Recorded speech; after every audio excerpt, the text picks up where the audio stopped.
New tonight, Trudeau threatening Trump, the outgoing Canadian Prime Minister warning President Trump of immediate retaliation to Trump's executive order late yesterday. That order slapped a 25% tariff on Canadian steel and aluminum. Tariffs on Canadian steel and aluminum would be entirely unjustified. If it comes to that, our response, of course, will be firm and clear.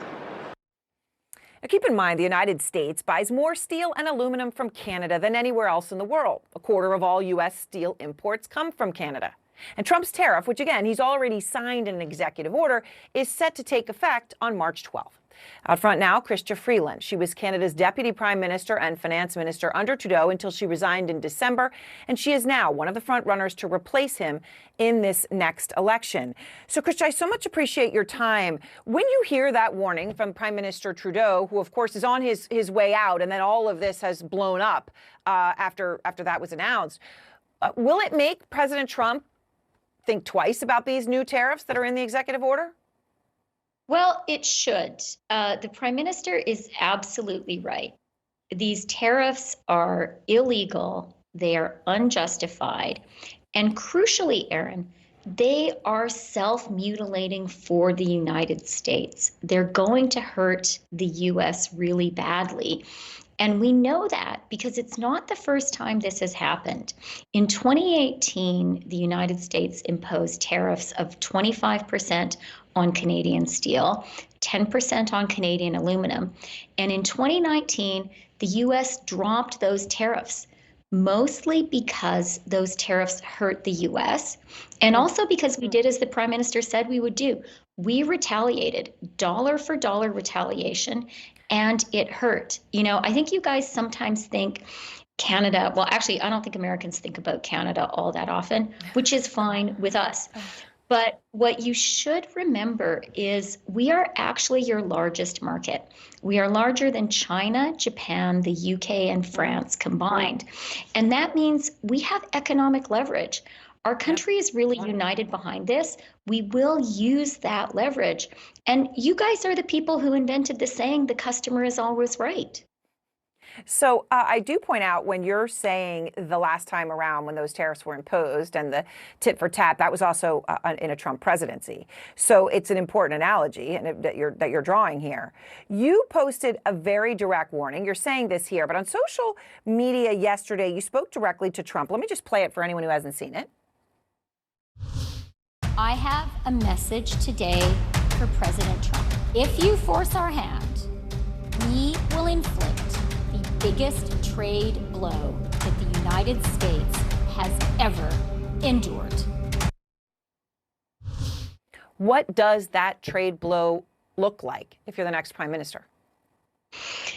Dollar for dollar retaliation. Any tariff imposed on Canada, Canada will respond to, and our response is going to be smart and targeted. The tariffs the U.S. is threatening Canada with are across the board, and they're going to hurt you. Take aluminum. Aluminum is basically electricity in solid form, and in imposing a 25% tariff on Canadian aluminum, you're hurting yourselves. You're putting a 25% tax on electricity, and you actually need more electricity today in this AI race with China. Yep. Our retaliation is going to be a lot more surgical than that. We are going to go after American stakeholders who matter to the White House. I have proposed a 100% tariff on all Teslas. I am calling on all the countries that are affected by this tariff to join us, and our retaliation will target specific Trump constituencies. Another group that we're going to go after is Wisconsin dairy farmers. We know how important they are for the president, and we're not going to let them sell their products in Canada anymore. But I also want to say to you, Aaron, we don't have to do this. Yeah. We have a balanced, mutually beneficial relationship with the United States. We think the best path is to continue with that relationship. I was Canada's lead negotiator the last time Trump was president, and we had a lot of fighting and a lot of insults. But at the end of the day, the tariffs were lifted by the United States. We got a trade agreement that Trump said was the best deal ever. And today, the president campaigned on saying he was going to go after China. He campaigned on saying China is an unfair participant in the global economy and has overcapacity in steel and aluminum. We think the president is right about that. We do not want to have a fight with you. We would prefer to be your partner, and we can be a great partner. But if you hit us, we're going to hit you back. What does that fighting entail? How do you see that fighting moving forward? Is it reciprocal tariffs? Yeah, the first step is going to be dollar for dollar retaliatory tariffs. Impose a tariff on us, we'll impose a tariff back on you. Again, no one wins in these trade wars. But this is not a fight that we wanted to pick. We were happy to continue to have a strong relationship. Donald Trump has picked this fight, so we're going to fight back. We just announced today, what I would do is put in place a 100% tariff on Tesla, directly targeting Elon Musk. Because Elon Musk is proudly touting this idea of the 51st state, so let's hit back at Elon Musk. I've also said we should shut down the supply of critical minerals, another move that directly targets Elon Musk and his Tesla company. The batteries that he needs require these critical minerals. We've got tools, and we should be ready to use them. It's not something that we wanted to do, but if Donald Trump wants to bring this fight, know that we are ready. I'm putting Donald Trump on notice. Canadian MP Jagmeet Singh, appreciate you joining us and sharing your perspective. Thank you so much, sir. Prime Minister said this weekend to a group of Canadian businessmen, he was at a private meeting, he said that your wish for Canada to be the 51st state is a, quote, real thing. Is it a real thing? Yeah, it is. I think Canada would be much better off being a 51st state because we lose $200 billion a year with Canada. Let that happen. It's too much. Why are we paying $200 billion a year essentially in subsidy to Canada? Now, if they're a 51st state, I don't mind doing it. That was President Trump doubling down on his wish for Canada to join the United States during his interview with Fox News yesterday. Last week, Trump threatened harsh tariffs against Canada and Mexico, but delayed them both after both countries promised to send 10,000 troops to each border.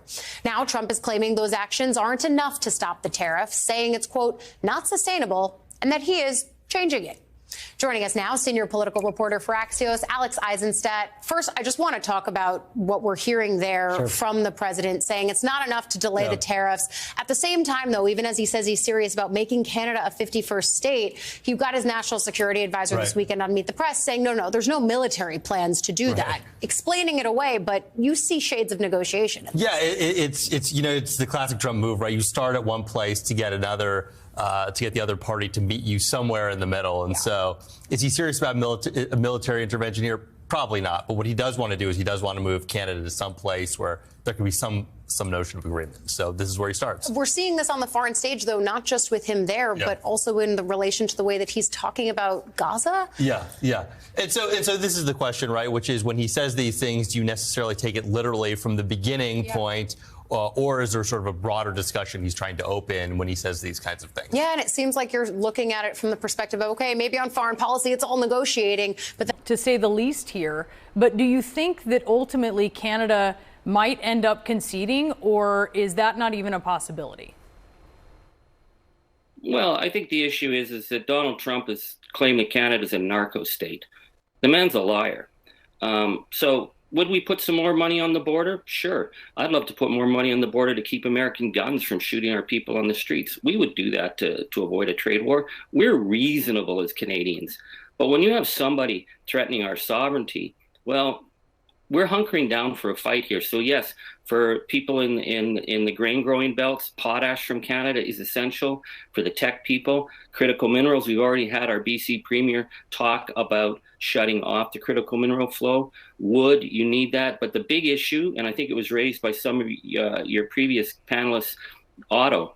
The auto sector is so integrated that within a week, even without the retaliatory trade pressure from Canada, you'll start to see Lansing, Toledo, Bowling Green start to sputter and go down because this is just-in-time delivery. Our whole North American economy is based on this. So that Donald Trump thinks that Canada is his biggest enemy, the guy wouldn't stand up to Putin. He gives a feather to China, but he's going to pick a fight with us. Well, if that's the way it's going to be, we will be there pound for pound. It's going to hurt us a lot, but the American people are much more divided than we are right now, and we are unified. So we wait to see what comes next. We're going to see this call, or hope to see soon what comes of it. It's supposed to take place in about 45 minutes. Would you say then that Canada is going to call his bluff, or is already calling his bluff? Well, we've already announced, I think, $125 billion in retaliatory tariffs. We will give 21 days pause so that our companies can start to retool before we launch the next level. We've already started pulling off a lot of American products off the shelves prior to this.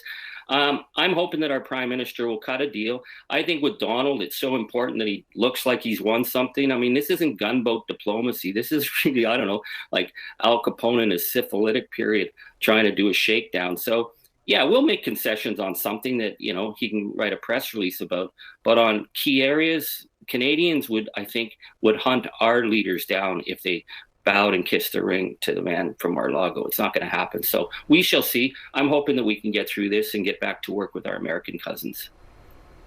Sir, thanks for being with us. Canadian MP Charlie Angus, we do appreciate it. Folks, what you see there from multiple Canadian political parties, except for our Maple MAGAs, we're all united on this, is that we're standing up to Trump. And this 51st state idea is a non-starter. And Jagmeet Singh from the NDP, that's Canada's left-leaning party, they've been the strongest and clearest on this issue. Our media tends to ignore the NDP, gives all the credit to the Liberals. They've been the leaders. Jagmeet Singh, not Carney or Freeland, or even Trudeau in some ways. Jagmeet Singh's been the loudest, but they're all, to be fair, on the same team here. And NDP Premier, which is the Canadian version of a governor, he made it clear at a private meeting today, the Premier's Prime Minister, they were all kind of at these meetings, that we're willing to work with them. We're willing to work with the United States. We're willing to have all the discussions. We're willing to be good partners. But do not mistake our kindness for weakness. Do not, mistake our politeness for getting trampled. The 51st state isn't happening. Donald, you just united a country like never before.